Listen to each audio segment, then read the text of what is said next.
മുഖ്യമന്ത്രി സ്ഥാനത്ത് ഒരു ഹാട്രിക് സ്വപ്നവുമായിട്ട് കഴിയുന്ന നമ്മുടെ ഇപ്പോഴത്തെ മുഖ്യമന്ത്രി പിണറായി വിജയൻ കനത്ത തിരിച്ചടി നൽകുന്ന ഒരു ബില്ല് പാർലമെൻറ്റിൽ റെഡിയായിരിക്കുകയാണ്. അതായത് ഒരു ഭരണഘടനാ ഭേദഗതി ബില്ലാണ്. 30 ദിവസം ജയിലിൽ കഴിയുന്ന, ശിക്ഷിക്കപ്പെടുന്ന മുഖ്യമന്ത്രി, പ്രധാനമന്ത്രി, അതുപോലെ തന്നെ മന്ത്രിമാർ അടക്കമുള്ളവരെ പുറത്താക്കാൻ അധികാരപ്പെടുത്തുന്ന ഒരു ബില്ലാണത്. നിരവധി കേസുകളാണ് നമ്മുടെ മുഖ്യമന്ത്രിക്കെതിരെ ആരോപണങ്ങൾ ഉയർന്നിരിക്കുന്നത്. അതിൽ SNC ലാവ്ലിൻ കേസ് ഇപ്പോൾ സുപ്രീം കോടതിയിലാണ്. എങ്ങനെ കാണുന്നു സാർ ഈ ബില്ല് വരികയും നിയമമാകുകയും SNC ലാവ്ലിൻ കേസിൽ ഒരു തിരിച്ചടി ഉണ്ടാവുകയും ചെയ്താൽ പിണറായി വിജയൻ്റെ മുഖ്യമന്ത്രി മോഹം അവസാനിക്കുമോ? അവസാനിക്കണമല്ലോ. കാരണം ഇത് വളരെ മുമ്പേ തന്നെ പാർലമെൻറ്റിൽ അവതരിപ്പിക്കപ്പെടേണ്ടിയിരുന്ന ഒരു ബില്ലാണ്. അഴിമതി എന്ന ദുർഭൂതം നമ്മുടെ സകല വ്യവഹാരങ്ങളെയും ബാധിച്ചുകൊണ്ട് രാജ്യത്തെ തന്നെ നശിപ്പിക്കുന്ന ഒരു അവസ്ഥയിലേക്ക് പോയിരിക്കുക. അധികാരത്തിൻ്റെ തണലിലിരുന്ന് എന്ത് അഴിമതി നടത്തിയാലും നിങ്ങൾക്ക് അതിൽ നിന്ന് വളരെ നിസ്സാരമായി രക്ഷപ്പെടാം എന്നൊരവസ്ഥ ഇപ്പോൾ ഉണ്ട്.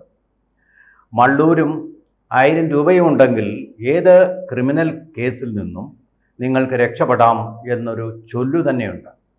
എന്ന് പറയുന്നത് പോലെ ആ വക്കീലിൻ്റെ സാമർഥ്യം കൊണ്ട് അവിടെ ജയിക്കുന്നത് പോലെ ഇവിടെയും വലിയ കൊടികെട്ടിയ വക്കീലന്മാർ, കപിൽ സിബലിനെ പോലുള്ള, പ്രശാന്ത് ഭൂഷണെ പോലുള്ള വക്കീലന്മാരുടെ ഒക്കെ പിൻബലത്തോടു കൂടി വലിയ ഫീസ് കിട്ടുന്ന ഈ വക്കീലന്മാർക്ക് വലിയ ഫീസ് കൊടുത്ത് എന്തിൽ നിന്നും രക്ഷപ്പെടാം എന്നൊരവസ്ഥ കൂടിയുണ്ട്. ഇപ്പോൾ ഇവിടെ ഒരു കോടതി ശിക്ഷിച്ചു കഴിഞ്ഞാൽ കുറേ നാളെങ്കിലും തടവിൽ കിടക്കേണ്ടി വരും.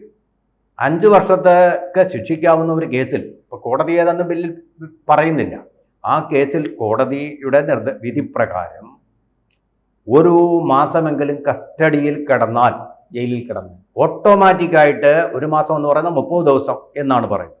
ആ 30 ദിവസം കഴിഞ്ഞിട്ട് 31ാം ദിവസം ഓട്ടോമാറ്റിക്കായിട്ട്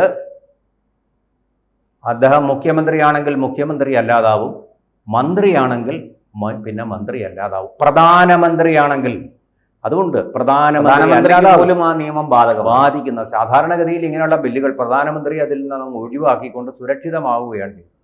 ഇത് ഈ പ്രധാനമന്ത്രി തന്നെ കൂടി അതിൽ ഉൾപ്പെടുത്താൻ പറഞ്ഞുകൊണ്ട് ധീരമായ ഒരു വെല്ലുവിളിയാണ് ഇപ്പോൾ ഈ വോട്ട് അധികാർ യാത്ര എന്ന് പറഞ്ഞ് അധികാരത്തിന് വേണ്ടിയിട്ടുള്ള ആ യാത്ര നടത്തുന്ന, അധികാരം പിടിച്ചെടുക്കാൻ വേണ്ടിയിട്ടുള്ള യാത്ര നടത്തുന്ന രാഹുൽ ഗാന്ധിയെയും സംഘത്തെയും ഞെട്ടിച്ചിരിക്കുന്നത്. കാരണം ഇവിടെ ഇപ്പോൾ ഏത് അഴിമതി വന്നു കഴിഞ്ഞാലും ഉടനെ അത് രാഷ്ട്രീയ പകപോക്കലാണ്, ED പീഡിപ്പിക്കുകയാണ്, ED കേന്ദ്ര ഗവൺമെൻറ്റിൻ്റെ ഏജൻ്റാണ് എന്നൊക്കെ. CBI ആണെങ്കിൽ കൂട്ടിലടച്ചിട്ട തത്ത, അതിപ്പോൾ പറഞ്ഞതല്ല, മൻമോഹൻ സിംഗിൻ്റെ കാലത്ത് പറഞ്ഞ കാര്യമാണ്. അപ്പോൾ ഇങ്ങനെയൊക്കെയുള്ള കാര്യങ്ങൾ നടത്തിക്കൊണ്ട് ഈസി ആയിട്ട് എന്ത് അഴിമതി നടത്തിയിട്ടും നിങ്ങൾക്കതിൽ നിന്ന് രക്ഷപ്പെടാം. തമിഴ്നാട്ടിൽ നോക്കൂ, കുടുംബഭരണം, അത് എത്ര കോടി രൂപയുടെ അഴിമതിയാണ്, ജനങ്ങളുടെ പണമാണത് ആ കുടുംബം സ്വായത്തമായിരിക്കുന്നത്. അതുപോലെ തന്നെ റോബർട്ട് വാദ്രയുടെ കുടുംബം, സോണിയാഗാന്ധിയുടെ കുടുംബം, എത്ര കോടി രൂപയാണ് നാഷണൽ ഹെറാൾഡ് വഴിയും ഭൂമി തരം മാറ്റി ഉപയോഗിക്കൽ വഴിയും ഇന്ത്യക്കാരുടെ എത്ര മാത്രം പണമാണ് അവർ തീവട്ടിക്കൊള്ള നടത്തിയിരിക്കുന്നത്. ഒരു ശിക്ഷയുമില്ല. ശിക്ഷ ഇതുവരെ വന്നിട്ടില്ല. ശിക്ഷ കഴിഞ്ഞെങ്കിലേ ഇത് വരികയുള്ളൂ. പക്ഷേ ഈ ശിക്ഷയെപ്പറ്റിയുള്ള ഈ പേടി, അധികാരം നമുക്ക് നഷ്ടമാകും അഴിമതി നടത്തിയാലെന്നുള്ള ഒരു പേടി സൃഷ്ടിക്കാൻ അതിനെങ്കിലും പര്യാപ്തമാണ് ഈ ബില്ല്. കാരണം ഏതെങ്കിലും കാരണവശാൽ അരവിന്ദ് കേജ്രിവാളിനെ പോലെ 1 മാസത്തിൽ കൂടുതൽ തടവിൽ കിടക്കേണ്ടി വന്നാൽ പിന്നെ ആ കസേരയിൽ ഇരിക്കാൻ ആൾ യോഗ്യനല്ല എന്ന് ഈ ബിൽ നിഷ്കർഷിക്കുന്നു.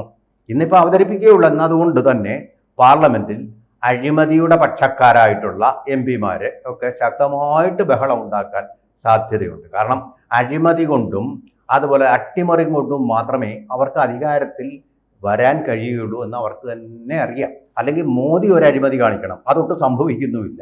അപ്പം അതിൻ്റെ നിരാശ നല്ലതുപോലെ അവരിൽ പ്രതിഫലിക്കുന്നു. സാർ, ഈ ബില്ലിൽ ഒരു കാര്യം ചോദിച്ചോട്ടെ. ഏതെങ്കിലും ഒരു കേസിൽ അറസ്റ്റിലായി 30 ദിവസത്തിലധികം ജയിലിൽ കിടന്നാൽ പോരല്ലോ, ഒരു കേസിൽ ശിക്ഷിക്കപ്പെട്ട് 30 ദിവസം ജയിലിൽ കഴിയണ്ടേ? അങ്ങനെയല്ലേ ഈ ബില്ല് പറയുന്നത്? അങ്ങനെ തന്നെയാണ് ഈ പറയുന്നത്. 5 വർഷം വരെ കോടതി വിധിച്ച കേസ് എന്ന് പ്രത്യേകം പറയുന്നുണ്ട്. അതെ. അതിന്റെ പേരിൽ 30 ദിവസം കഴിഞ്ഞാൽ ഇല്ലാതാവും എന്നുള്ളതാണ് പറഞ്ഞിരിക്കുന്നത്. സ്വാഭാവികമായിട്ട് ഓട്ടോമാറ്റിക് ആയിട്ട് ഈ പദവിയിൽ നിന്ന് പുറത്താക്കപ്പെടും. അതെ, 5 വർഷം കോടതി ശിക്ഷ വിധിക്കണം ആദ്യം. ആ കേസിലാണ് അത് പ്രത്യേകം നമ്മൾ ശ്രദ്ധിക്കേണ്ട കാര്യം. 30 ദിവസം വെറുതെ ഓട്ടോമാറ്റിക് ആയിട്ട് ആരെങ്കിലും പിടിച്ച് കസ്റ്റഡിയിൽ ഇട്ട് കഴിഞ്ഞാൽ പറ്റില്ല. 30 ദിവസം അങ്ങനെ ഇടാനും പറ്റില്ല.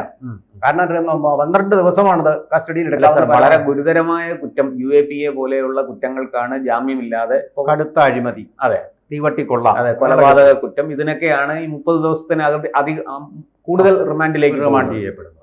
പക്ഷെ ഇതിപ്പോ ഇത് അങ്ങനെയല്ല. ഒരു കേസിൽ 5 വർഷം ശിക്ഷിക്കപ്പെടുകയും 5 വർഷത്തിൽ കുറയാത്ത ശിക്ഷ ലഭിക്കുകയും 30 ദിവസം ജയിലിൽ കിടക്കുകയും ചെയ്താൽ സ്വാഭാവികമായിട്ടും പാർലമെന്റിൽ ഇന്ന് ബഹളം ഉണ്ടാവും. പക്ഷേ ഗവൺമെന്റ് വളരെ ജനാധിപത്യം നോക്കൂ, ആ വിഷയത്തിലാണ് എന്റെ ചോദ്യം. ഈ നമ്മുടെ ലാവ്ലിൻ കേസ് കോടതിയിൽ വരുമ്പോൾ ഇപ്പോൾ സുപ്രീം കോടതി അത് പരിഗണനയ്ക്ക് എടുക്കുന്നില്ല, അത് നീട്ടിവെക്കുകയാണ്. പല കാരണങ്ങൾ കൊണ്ട് അത് നീണ്ടുപോവുകയാണ്. പക്ഷെ ആ കേസിൽ ഇദ്ദേഹത്തിന് ശിക്ഷ ലഭിക്കുകയാണെങ്കിൽ, അല്ലെങ്കിൽ അദ്ദേഹം കുറ്റവാളിയാണ് എന്ന് കണ്ടെത്തി സുപ്രീം കോടതിയിൽ നിന്ന് ശിക്ഷ ലഭിക്കുകയാണെങ്കിൽ പിണറായി വിജയന്റെ ഈ പറഞ്ഞ മുഖ്യമന്ത്രി മോഹത്തിന് അത് കനത്ത തിരിച്ചടിയല്ല. ഏത് മുഖ്യമന്ത്രിയായാലും, ഏത് കൊടികട്ടിയ മുഖ്യമന്ത്രിയായാലും, കൊലക്കൊമ്പനായ മുഖ്യമന്ത്രിയായാലും ശരി തന്നെ, ഏത് സൂര്യ തേജസ്വി ആയാലും ശരി തന്നെ, ഇത് ഓട്ടോമാറ്റിക്കായിട്ട് വരുന്നൊരു കാര്യമാണ്. പക്ഷെ ഒരു കാര്യമുണ്ട്, ബില്ല് ഇന്നങ്ങ് പാസ്സാക്കുകയില്ല.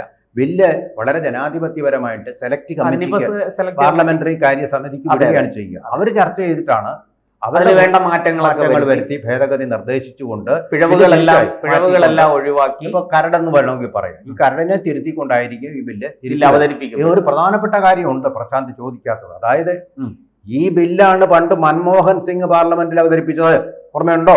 പക്ഷെ അവതരിക്കാം. ആ ബില്ലാണ് രാഹുൽ ഗാന്ധി എന്ന് പറയുന്ന ഈ അമുൽ ബേബി എന്ന് പറയുന്ന ഈ പപ്പു എന്ന് വിളിക്കുന്ന യോഗ്യനാണെന്ന് തെളിയിക്കപ്പെട്ട ആള് പരസ്യമായിട്ട് പത്രക്കാരുടെ മുമ്പിൽ വെച്ച് ഷോ ഓഫ് ആയിട്ട് രണ്ടായിട്ട് കീറിക്കളഞ്ഞത്. മൻമോഹൻ സിംഗിനെ കീറി ഭിത്തിയിൽ തേച്ചൊട്ടിക്കുകയായിരുന്നു അദ്ദേഹം ചെയ്തത്. സാർ, അന്ന് ആ ഓർഡിനൻസ് ആണ് കൊണ്ടുവന്നത്.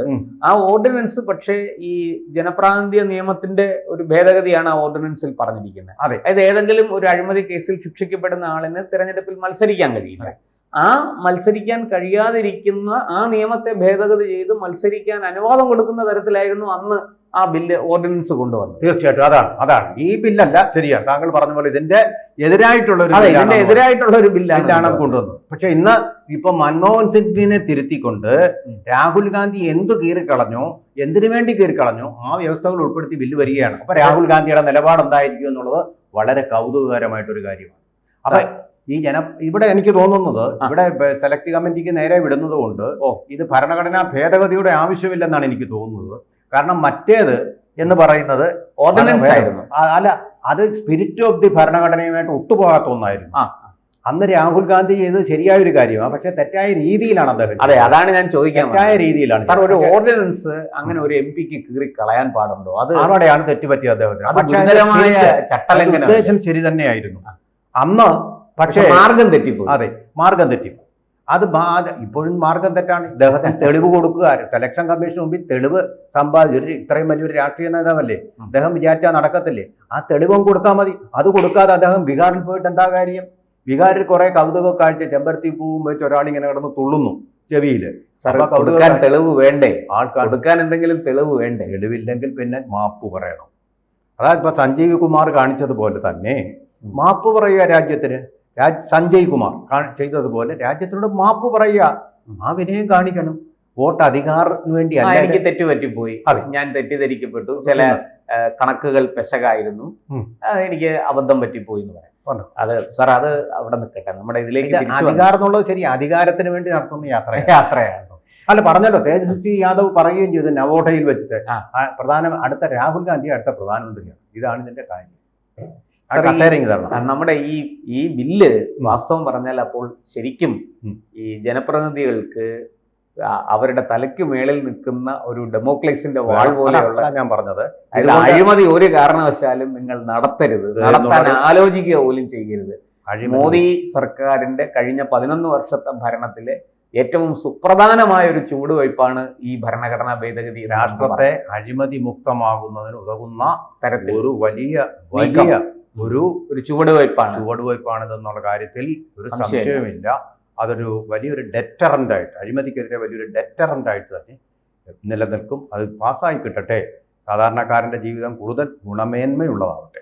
കൂടുതൽ വാർത്തകളും വിശേഷങ്ങളും നിങ്ങളിലേക്ക് എത്താൻ ABC മലയാളം സബ്സ്ക്രൈബ് ചെയ്യുക, ബെൽ ബട്ടണും അമർത്തുക.